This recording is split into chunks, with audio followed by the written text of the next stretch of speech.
سب سے پہلے آپ حضرات کی محبتوں کا بہت بہت شکریہ۔ ماشاءاللہ محترم رانا عبد المجید صاحب نے جن باتوں کا تذکرہ کیا ہے اور جن خوبصورت جذبات کا اظہار کیا ہے، دراصل میں سمجھتا ہوں کہ وہ میرے حق میں دعا ہے، اللہ مجھے ایسا بننا نصیب فرمائے اور اللہ تعالیٰ مجھے ایسا بنا دے۔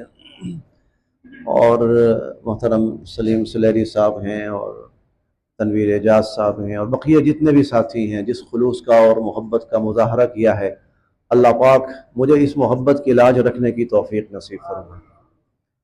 دیکھیں، بڑا مشکل ہوتا ہے کوئی محبت کرے تو پھر اس کی محبت کو یاد رکھنا اور اس کی محبت کی لاج رکھنا، یہ بڑی بات ہوتی ہے۔ مجھے ایک واقعہ یاد آ گیا، چونکہ جس سرزمین سے آئے ہیں تو وہاں قدم قدم پر ایسی خوبصورت یادیں بکھری ہوئی ہیں۔ نبی کریم صلی اللہ علیہ وسلم جب طائف تشریف لے گئے تھے دعوت دینے کے لیے،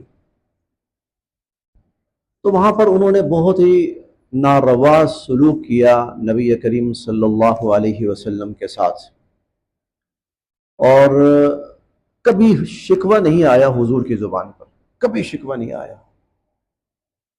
کبھی بھی۔ لیکن یہ واحد طائف کا موقع تھا کہ حضور صلی اللہ علیہ وسلم کی زبان پہ شکوہ آ گیا تھا۔ اللہ مجھے کن کے حوالے کر دیا ہے، جنہوں نے میری جان کو اتنا سستا کر کے رکھ دیا ہے اور میرے خون کو اتنا سستا کر کے رکھ دیا ہے۔ اللہ تیرے ہی سامنے شکوہ کرتا ہوں، اللہم انی اشکو الیک بثی وحزن۔ حضور علیہ الصلوۃ والسلام نے اس موقع پر یہ الفاظ۔ پھر آپ کے لیے اس وقت صورتحال ایسی بن گئی تھی کہ آپ مکہ واپس نہیں آ سکتے تھے۔ طائف نے آپ کو انکار کر دیا تھا، مکہ چھوڑ کے گئے تھے آپ کہ طائف ہو سکتا ہے میرے لیے سازگار ہو اور وہاں سے اللہ تعالیٰ اسلام کی تعلیم کو اور اسلام کو پھیلائیں اور اسلام کا مرکز بنے طائف۔ تو مکہ چھوڑ کر گئے اور طائف جو تھا اس نے انکار کر دیا۔ اب حضور علیہ الصلوۃ والسلام کے لیے واپس مکہ آنا مشکل ہو گیا تھا۔ مکہ والوں کے لیے تو موج بن گئی کہ ٹھیک ہے جناب، طائف نے بھی ان کو نہیں قبول کیا، اب آئیں ہمارے پاس۔ اب حضور کو نظر آ رہا تھا کہ آگے حالات بہت مشکل ہیں۔ حضور علیہ الصلوۃ والسلام ایک کے پاس گئے، سردار کے پاس، بڑے شخص کے پاس، اگر تم مجھے اپنی امان میں اور پناہ میں لے کر مکہ لے جاؤ، کیونکہ کوئی بھی اگر حضور کو امان دے دیتا نا تو عرب والے بہرحال اس چیز کا لحاظ رکھتے تھے کہ فلاں نے امان دی ہے، اب ہم اس کو کچھ نہیں کہیں گے۔ ایک کو کہا، اس نے کہا جناب ایک بندے کی خاطر میں سارے عرب سے دشمنی مول نہیں لے سکتا، اس لیے معذرت۔ دوسرے کے پاس معذرت، جبیر بن مطعم، اس کے پاس حضور علیہ الصلوۃ والسلام گئے۔ وہ بڑا شریف النفس انسان بھی تھا، بڑا بہادر بھی تھا۔ حضور علیہ الصلوۃ والسلام نے اس سے کہا کہ اگر آپ مجھے اپنی امان میں لے کر مکہ لے جائیں تو میرے لیے آسانی ہو جائے گی اور میں مکہ میں جا سکوں گا اور واپس رہ سکوں گا۔ اس نے کہا ٹھیک ہے۔ نے کہا ہمارے دروازے پہ کوئی آئے تو خالی نہیں لٹاتے ہم۔ نے کہا ٹھیک ہے۔ بیٹوں سے کہا چلو بھائی سواریاں نکالو، اسلحہ نکالو اور تلواریں جو ہیں وہ نیام سے باہر نکالو، نیام کے اندر نہیں رکھنی، تلواریں ہاتھ میں پکڑو، گھوڑوں پہ سوار ہو، اور حضور علیہ الصلوۃ والسلام کو درمیان کے اندر سواری پر سوار کیا اور ارد گرد اس کے بیٹے ہیں اور آگے جبیر بن مطعم ہے۔ اس کیفیت کے ساتھ تلواروں کے سائے میں حضور مکہ تشریف لائے، خانہ کعبہ آئے۔ خانہ کعبہ میں آ کر اس نے پہلے طواف کیا، حجر اسود کو بوسہ دیا، اور پھر اس نے اپنے سواری پر بیٹھے بیٹھے اعلان کیا، اے فلاں اے فلاں اے فلاں، محمد کو میں نے پناہ دی ہے، میں نے امان دی ہے، اور خبردار اگر کسی نے ان کی طرف اب انگلی اٹھائی۔ خیر، حضور علیہ الصلوۃ والسلام اس کے بعد بخیر و عافیت اپنے گھر تشریف لے گئے۔ واپس چلا گیا جبیر بن مطعم۔ وقت گزرتا گیا، آپ ہجرت فرما کر مدینہ تشریف لے گئے۔ غزوہ بدر ہوا، 70 کفار قیدی بنے۔ حضور علیہ الصلوۃ والسلام نے فرمایا آج جبیر زندہ ہوتا اور وہ مجھے صرف اتنا کہتا کہ محمد ان کو چھوڑ دو، تو اس کے احسان کو اور اس کی محبت کو یاد رکھتے ہوئے میں سب کو چھوڑ دیتا۔ اسے کہتے ہیں کسی کی محبت کسی کی گئی نیکی اور کسی کے کیے گئے احسان کی لاج رکھنا۔ حالانکہ مشورہ ہو رہا تھا، بدر کے قیدی ہیں، کیا کرنا ہے ان کو؟ ایک رائے آئے قتل کر دیا جائے سب کو، دوسری رائے آئی کچھ فدیہ لے کر چھوڑ دیا جائے۔ یہ دو بڑی آرا تھی۔ حضور علیہ الصلوۃ والسلام نے اس موقع پہ فرمایا ادھر ایک رائے ہے فدیہ لیا جائے، ایک رائے ہے سب کو قتل کر دیا جائے۔ آج زبیر زندہ ہوتا مجھے کہتا سب کو چھوڑ دو، ایک پیسہ لیے سب بغیر سب کو چھوڑ دیتا۔ تو اللہ اس احسان کی جو محبت ہوتی ہے نا، اس کی لاج رکھنے کی توفیق نصیب فرمائے۔ یہ بڑی اہم چیز ہوتی ہے۔ یہ جس سفر پر جانا ہوا، انسان کی زندگی میں اس سے زیادہ بابرکت سفر کوئی نہیں ہوتا، اس سے زیادہ مبارک سفر کوئی نہیں ہوتا۔ اور حضور صلی اللہ علیہ وسلم تو خود فرماتے ہیں کہ 3 مساجد ایسی ہیں کہ جن کی طرف باقاعدہ سواری لے کر سوار ہو کر ارادہ کر کے جانا چاہیے۔ لا تشد الرحال الا الى 3 مساجد۔ ہم کہتے ہیں نا جی میں آج فلاں مسجد جا رہا ہوں، آج میرا پروگرام ہے، میں فلاں مسجد جاتا ہوں، بادشاہی مسجد جاتا ہوں، گرینڈ مسجد جاتا ہوں، فیصل مسجد جاتا ہوں۔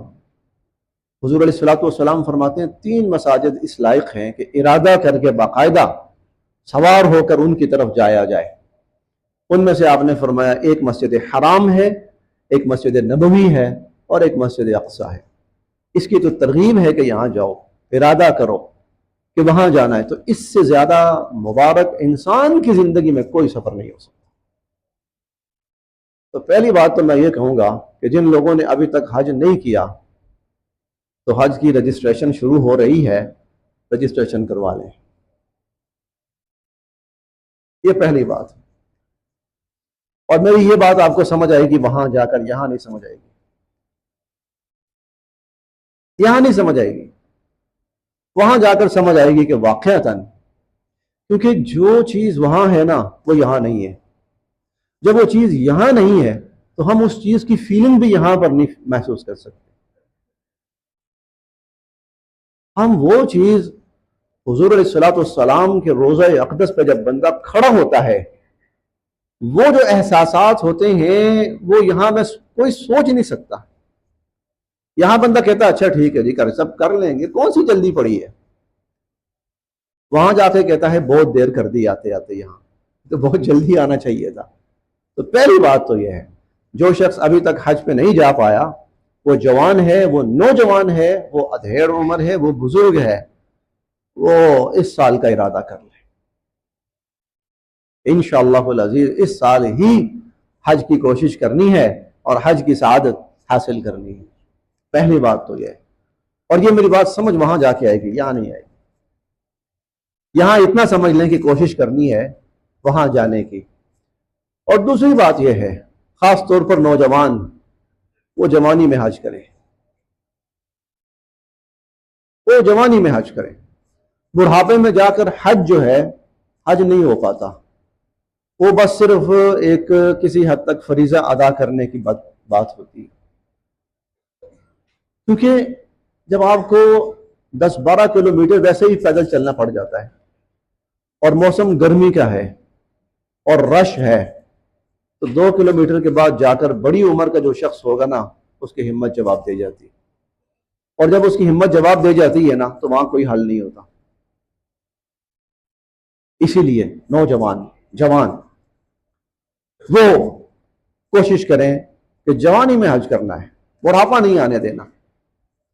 اب میں نے جو چیزیں وہاں دیکھی، مشقت کا جو وقت ہوتا تھا، کچھ وقت بڑے مشقت کے ہوتے تھے۔